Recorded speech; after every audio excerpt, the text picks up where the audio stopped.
ரெண்டாவது நியமம், உன்னோட கோரிக்கை எல்லாமே ஃபுல்ஃபில் ஆகும்.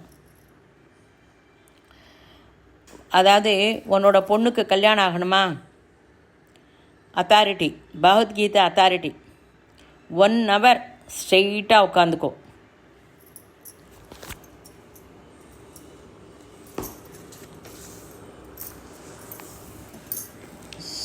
பகவத்கீதை 6வது அத்தியாயத்தில் 13வது ஸ்லோகம். சமம் காய சிரோக்ரீவம் தாரயன் அச்சலம் ஸ்திரக சம்பிரேக்ஷய நாசிகாக்ரம் ஸ்வம் திசஸ்ஸான் அவலோகயன். அதாவது சரீரம், அதாவது உடல், தலை, கழுத்து எல்லாம் சீராக அசையாமல் வச்சுண்டு அசையாமல் உட்காரணும். மற்ற திசையெல்லாம் பார்க்காம உன்னோட மூக்கோட நுனியை பார்வையை ஒருமுகப்படுத்திக்கோ. 1 hour எதுவும் அசையக்கூடாது. அதுவும் நீ பூஜை பண்ணும்போது, ஜபம் பண்ணும்போது, சாப்பிடும்போது இந்த மாதிரி ஸ்ட்ரெயிட்டாக உட்காரு. மாஸ்டர், நியூஸ் பேப்பர் படிக்கும்போது உட்காரலாமா? நியூஸ் பேப்பரில் என்ன நியூஸ் வருது? அதாவது அது அந்த இடத்துல கொலை நடக்கிறது, இங்கே ஆக்சிடெண்ட் நடக்கிறது, இது தானே வருது. இதெல்லாம் வேண்டாம். மனசில் எந்த நெகட்டிவ் தாட்டும் வரக்கூடாது. மற்றவாளை அடிக்கணும், திட்டணும் அப்படின்லாம் நினச்சிட்டு உட்காரக்கூடாது. நீ ஸ்ட்ரெயிட்டாக உட்காரு. அதாவது மனசு லக்னம் ஆகலை மாஸ்டர், மனசு நிலப்படலை அப்படின்னு சொல்கிறேன். இது வரைக்கும் எந்த குருக்கிட்ட போயும் மாஸ்டர் இது சினிமா பார்க்கும்போது மனசு லயம் ஆகலை அப்படின்னு இது வரைக்கும் யாரும் சொல்லலை. காயத்ரி செய்கிறதுக்கு மட்டும் உனக்கு மனசு அலப்பாயிருது அப்படின்னு சொல்கிறேன். உனக்கு மனசில் பண்ணணும்னு இஷ்டம் இருந்தால் நீ உட்காந்து பண்ணுவ. மனசுக்கு நீ ஒரு மாதிரி திருட்டு வேஷம் போடுற. மனசு லயிக்கும். அதாவது படிக்கிறதுக்கு குழந்தைகளுக்கு இஷ்டம் இல்லை அப்படின்னாக்கா நம்ம விட்டுடுறோமா? அவளை உட்கார வச்சு ஹோம்ஒர்க்கு செய்ய வைக்கிறோமா இல்லையா? படிக்கிறதுக்கு யாருமே இஷ்டப்படலை தான். இப்போ நிறைய பேர் லீவுக்கு ஆசிரமத்துக்கு குழந்தையில அழைச்சிட்டு வரா. குழந்தையில அழைச்சிட்டு வந்துட்டு அவள் ஒரு நாளைக்கு சொன்னா, மாஸ்டர் வீட்டுக்கு போய் ஹோம்ஒர்க்கு பண்ணணும் அப்படின்னு சொன்னான். அப்போ நான் நினச்சிட்டேன், என்னது நம்ம வீட்டுக்கு போய் ஹோம்ஒர்க் பண்ணணும்னு சொல்கிறா? அதாவது நம்ம இப்போ சொன்னதெல்லாம் இவள் நோட்ஸ் எடுத்துன்னு அதை எழுதின்னு நம்மக்கிட்ட கரெக்டானு கேட்க போகிறா போல் இருக்கு அப்படின்னு நினச்சிட்டேன். அப்புறம் சொன்னேன், ஆமாம் பண்ணணும் அப்படின்னு சொன்னோடனே, இல்லை குழந்தைகள் சரியாக பண்ணலன்னா டீச்சர் திட்டுவா அப்படின்னா. அடடா, நம்ம தப்பாக எடை போட்டுவிட்டோமே. குழந்தைகளுக்கு இவா ஹோம்ஒர்க் பண்ணி ஸ்கூலுக்கு அனுப்புகிறா. இது எவ்வளோ பெரிய தப்பு. குழந்தைகளோட ஹோம்ஒர்க்கு குழந்தைகள் தானே பண்ணணும். I don't mind it. நீ எவ்வளோ பெரிய தப்பு பண்ணுற உனக்கு தெரியுமா? நீ பிரேமையால் பண்ணலை, சர்வ நாசனம் பண்ணுற உன் குழந்தையில. Be careful. ஆனால் நீ கல்கட்டாவில் ஒரு பில்டிங்கில் ஒரு 500-600 ஃப்ளாட் இருக்குது. அங்கே எல்லா குழந்தைகளுக்கும் ஒருத்தர் ஹோம்ஒர்க்கெல்லாம் எப்படி பண்ணுறது என்னன்னு சொல்லி கைடு பண்ணிட்டான். அதனால் அந்த குழந்தையெல்லாம் அங்கே அந்த பில்டிங்கில் அவர்னால் இதெல்லாம் ஒன்றும் நன்னா நடக்குதுன்னு சொல்லிவிட்டு அவரை செக்ரட்டரியாக, பிரசிடெண்ட்டாக அந்த மாதிரிலாம் போஸ்ட்டு கொடுக்குறா. கொஞ்சம் யோஜனை பண்ணிப்பார்.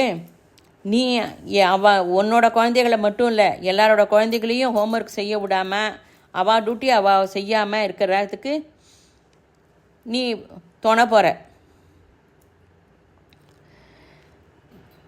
உன்னோட உன் டியூட்டி குழந்தையில ஸ்கூலுக்கு அனுப்பணும். பசங்களோட டியூட்டி அவாவா ஹோம்ஒர்க்கு அவாவா பண்ணணும். இதை நன்னா புரிஞ்சுக்கோங்க. மந்திர ஜெபம் செய்யும்போது ஸ்ட்ரெயிட்டாக உட்காரணும். நீ ஜபம் பண்ணிவிட்டு அந்த அந்த இதுலேயே ஸ்திதியிலையே 1 ஹவர் ஜபம் பண்ணுறேன்னு வச்சுக்கோயேன். அந்த 1 ஹவர் ஜபம் ஆன அப்புறமும் உடனே உடம்ப அசைக்காத, அப்படியே உட்காரு. அந்த போஸ்லேயே உட்காரும்போது அந்த 5 நிமிஷம் உட்காந்தா கூட உனக்கு அதனோட பலன் ரொம்ப இருக்கும்.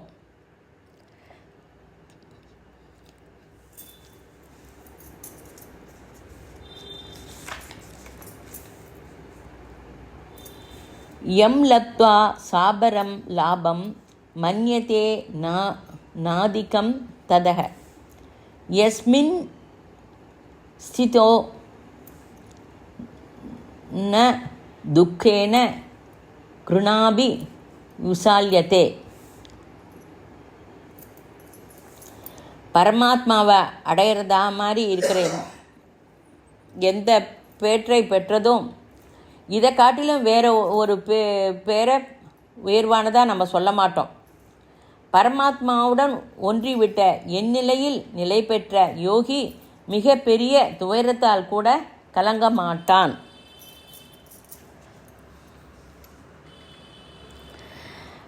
யாருக்காக பண்ணுற? நீ உனக்காக நீ ஜபம் பண்ணுற. நீ ஈஸ்டரில் உட்காரலாமா அப்படின்னு நீ கேட்குற.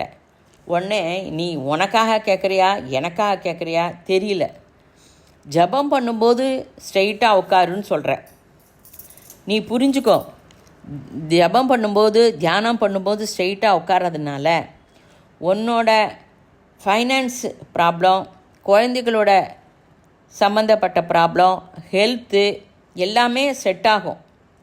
நீ பண்ணுறது உன்னோட குடும்பம் முழுக்கும் அதனோட எஃபெக்ட் போகும். நன்னா கவனிச்சுக்கோ. நீ ஒருத்தர் உட்கார்றதுனால நீ அதனோட பலன் உன்னோட என்டையர் ஃபேமிலிக்கு போகிறது. Each man is a magnet. தலை உத்திரம், மூலாதாரம் தட்சிணம்,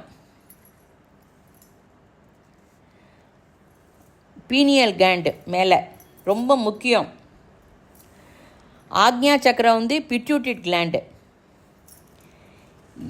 எலக்ட்ரோ மேக்னெட்டிக் ஃபோர்ஸஸ் நம்ம பாடியில் இருக்கிற 5 இந்திரியமும் இதோட எலக்ட்ரிக் இம்பல்சஸோடு தான், அந்த ஃபோர்ஸில் தான் நடக்கிறது.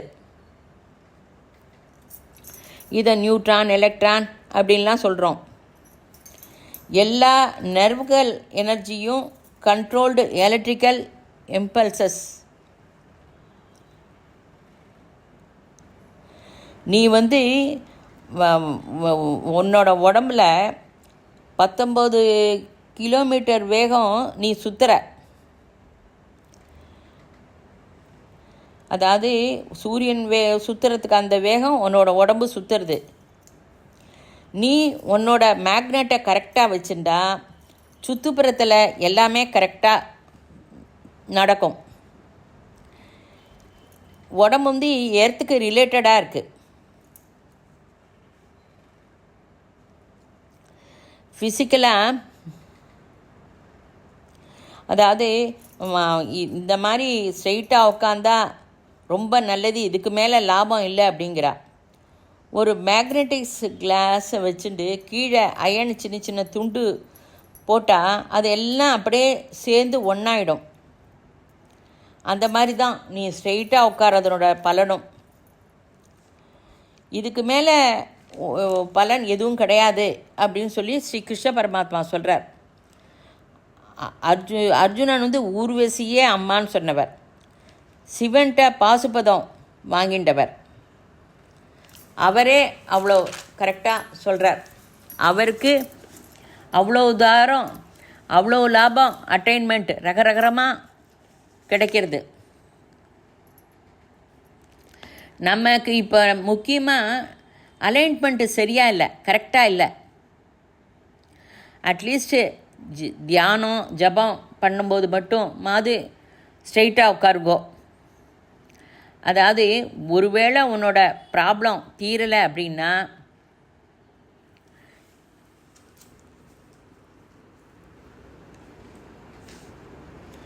யஸ்மின் ஸ்திதோ ந துக்கேன கிருணாபி விசால்யத்தே. எவ்வளோ கஷ்டம் வந்தாலும் மனசு அலபாயாது. இப்போலேருந்தே குழந்தைகளை ஸ்ட்ரெயிட்டாக உட்காரத்துக்கு சொல்லி கொடுங்கோ. சின்ன வயசுலேயே சொல்லி கொடுத்துட்டா அது நன்னா பழகிடும். நீ தினம் 1 hour உட்காந்து பாரு, ஒரு 40 நாளைக்கு. அதனோட பலன் நீ அனுபவிச்சாதான் உனக்கு புரியும். நீ எங்கே போனாலுமே ஸ்ட்ரெயிட்டாக உட்காரு, உன்னோட ஆல் டவுட்ஸு கிளியர் ஆகிடும். டவுட்ஸு தீரலை அப்படின்னா அட்லீஸ்ட் உன்னோட மனசு கஷ்டப்படாமல் அந்த மனசு இதுலேயே ஒரு அதை தாங்கிக்கிற சக்தி உனக்கு கிடைக்கும்.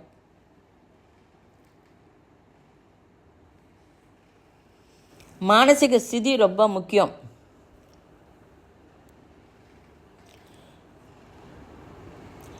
மூணாவது பாயிண்ட்டு, பௌதிக ஜகத்தில் ஒருவர் தீட்சை தரேன் அப்படின்னு சொல்லி அவள்கிட்ட நீ தீட்சை எடுத்துட்டா அவர் உன்னோட குரு கிடையாது.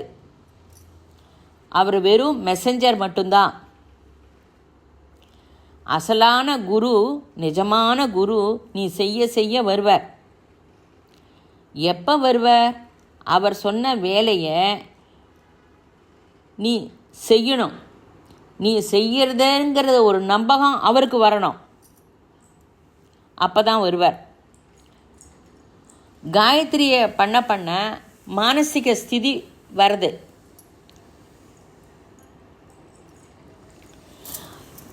அதாவது இந்த காலத்தில் சரீரமாக இருக்கிற குரு யாரோ உனக்கு குரு இல்லை.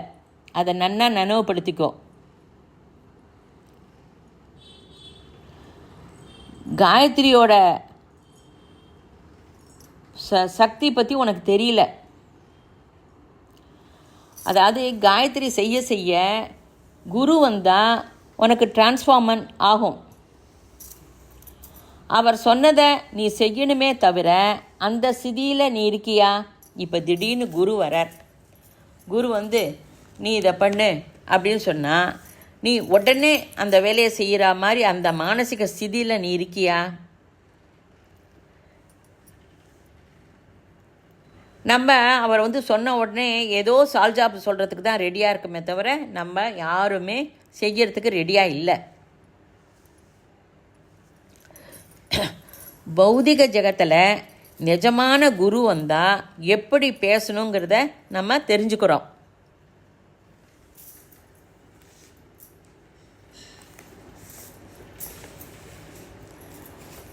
சர்வதர்மான் பரித்யஜ்ய மாமேகம் சரணம் வ்ரஜ அகம் த்வா சர்வ பாப்யோப்யோ மோட்சயிஷ்யாமி மா சுசக. தர்மங்கள் எல்லாத்துக்கும் அல்லது கடமைகள் அனைத்தையும் என்னிடம் அர்ப்பணம் பண்ணு. சர்வ வல்லமை பொருந்திய எல்லாவற்றுக்கும் ஆதாரமான பரமேஸ்வரனான என் ஒருவனையே சரண் அடைவாயாக. நான் உன்னை பாவங்கள் அனைத்திலிருந்தும் விடுவிப்பேன், வருந்தாதே அப்படின்னு சொல்கிறார்.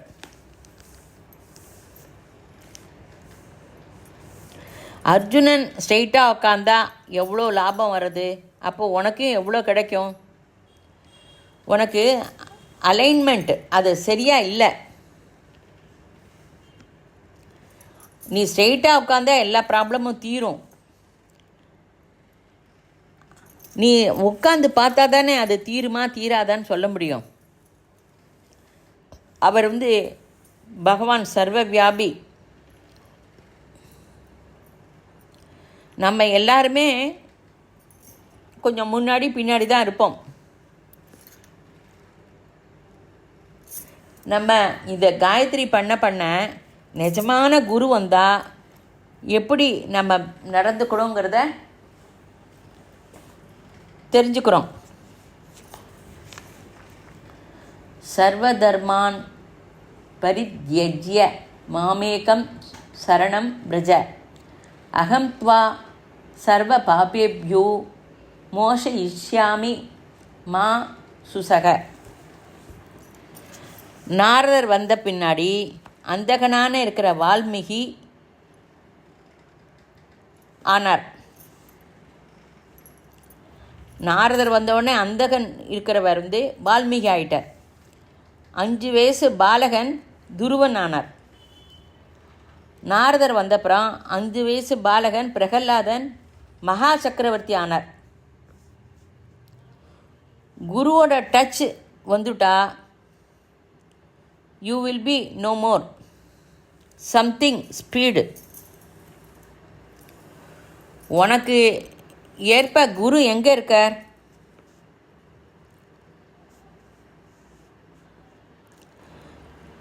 நீ இந்த சாதனை செஞ்சுட்டு போனால் பௌதிகத்தில் லைஃபோட அர்த்தம் புரியும். பௌதிக லைஃபு உனக்கு எங்கே நின்று போகிறதோ, அதாவது அந்த விருப்பம் அதெல்லாம் இல்லாமல் ஒரு ஸ்டாண்டிங்காக நம்ம இந்த லைனில் போகணுங்கிறது எப்போ உனக்கு தெரியுறதோ அப்போ உனக்கு குரு வருவார். ஆனால் இது வரைக்கும் உன்னோட குரு உன்னோட பக்கத்தில் ரொம்ப நேராக தான் இருப்பார். ஆனால் அவர் யாரும் உனக்கு தெரியாது.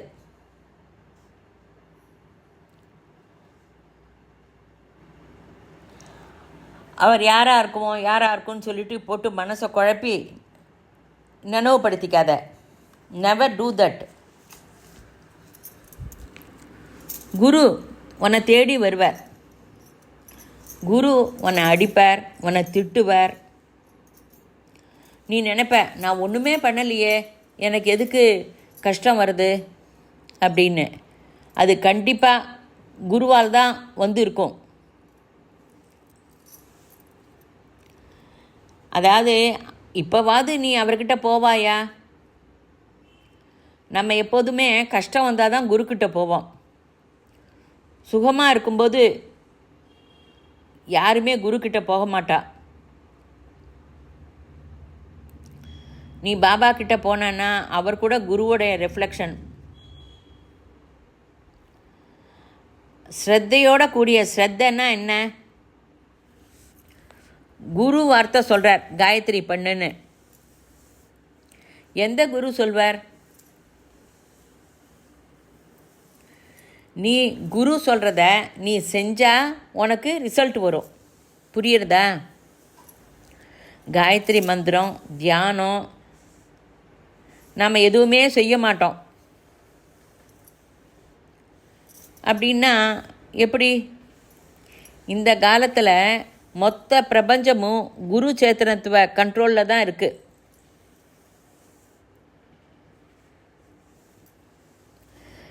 எல்லார் சொல்கிறதும் சரிதான். எது உன் மனசுக்கு இதில் போனால் சரியாக இருக்கும்னு தோன்றதோ அதை பண்ணு. காயத்ரி மந்திரம் ரொம்ப மஸ்ட்டு. எனக்கு அந்த ஜபம் இருக்கே அப்படின்னா, அந்த ஜபம் இருந்தாலும் காயத்ரி மந்திரமும் செய்யும்போது அந்த மந்திரத்தோட சக்தி இன்னும் கூடும். ஸ்ரத்த காயத்ரி, காயத்ரியை குரு மந்திரம்னு சொல்வா. காயத்ரி செய்ய செய்ய அந்த மந்திரமே உன்னை குருக்கிட்ட அழைச்சிட்டு போயிடும்.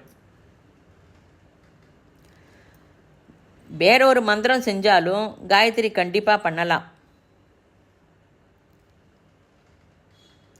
அது பலன் தனி. அதை நீ பண்ண அதை அனுபவிச்சாதான் புரியும். லலிதா சஹஸ்ரநாமெல்லாம் படிக்கிறதுக்கு கூட யதாசக்தி காயத்ரி பண்ணுங்கோ அப்படின்னு சொல்கிறா. ஸ்ரீயந்திர பூஜை செய்யறதுக்கு அப்புறம்தான். காயத்ரி செய்யறது எல்லாத்துக்குமே பொருந்தும். தினம் 1 hour ஸ்ட்ரெயிட்டாக, அதாவது தலை, கழுத்து, முதுகுத்தண்டு அப்படியே நேராக உட்காரணும். அதாவது தலையில் அந்த உச்சியிலேருந்து இப்படி முடியை பிடிச்சி மேலே இழுத்தா அந்த அளவுக்கு ஸ்ட்ரெயிட்டாக உட்காரணும். நீ உட்காந்து செஞ்சு பாரு, அப்போ தான் அதனோட பலன் தெரியும். திருப்பி திருப்பி சொல்கிறேன், டெய்லி 1 hour உட்காந்து ஸ்ட்ரெயிட்டாக உட்காந்துருக்கும்போது உன்னுடைய பிரச்சனைகள் எல்லாமே தீர்ந்துடும். அதனுடைய எஃபெக்ட்டு உன்னோட குடும்பத்தில் இருக்கிற எல்லாருக்கும் கிடைக்கும். ஸ்வஸ்தி.